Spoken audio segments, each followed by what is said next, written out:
Welcome back. May is Mental Health Awareness Month. So we have licensed counselor Felice Hightower-Britt here with us to help us move from awareness to action. Obviously, you can talk about mental health, but if you don't have the steps that you need to move forward, you're going to be lost. So thank you so much for joining us this morning. Thank you for having me. And I love this month. We're supposed to wear green, so forgive me. But the theme for this month is moving from awareness to action, because awareness doesn't always mean change. Okay. So people may be aware that they're having challenges, but they don't do anything about it. Right. So we got to take some steps to move you from knowing that you're being challenged with something and then doing something about it. Absolutely. So how do you do that? So I always say, set realistic goals.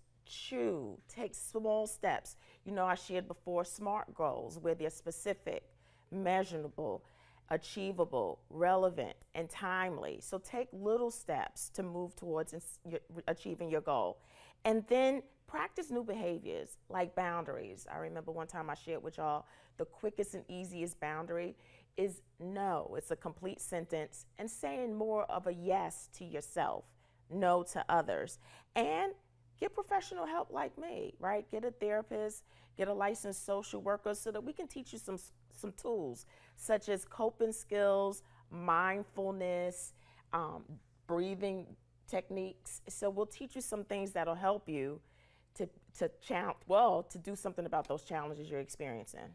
Because I think a lot of people think that therapy is just talking, but you said that, you just said breathing techniques. There are physical things you can do to help yourself get through these challenges. And we teach you how to do those things. We teach you how to be still. We teach you how to get quiet.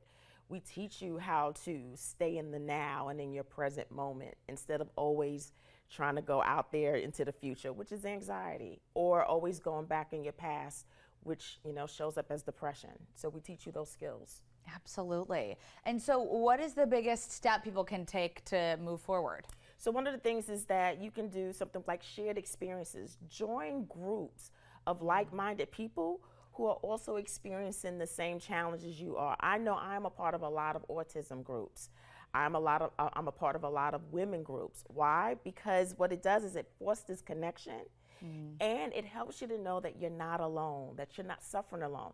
And it's also going to give you tips and advice on what other people have done in order to get past their challenges. So shared experiences. And then what role does advocacy play in this? So finding your voice, right?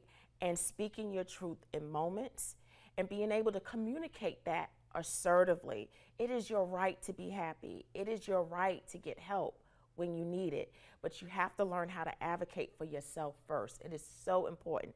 And to be able to do your research and find out how you can educate others to support you, and how to support you. And so how can people find you? So I am the b.big.coach on Instagram and Facebook. I'm also Real Talk with Felice on Facebook and Instagram. And you can also go to my website, www.thebebigcoach.com. Great. And so people can read more about the different services that you offer, right? Absolutely. Okay. Well, thank you so much for joining us and giving us these important steps. Right. Great steps for your Memorial Day. Happy Memorial Day, everybody. Thank you. I'm going to send things over to Eric.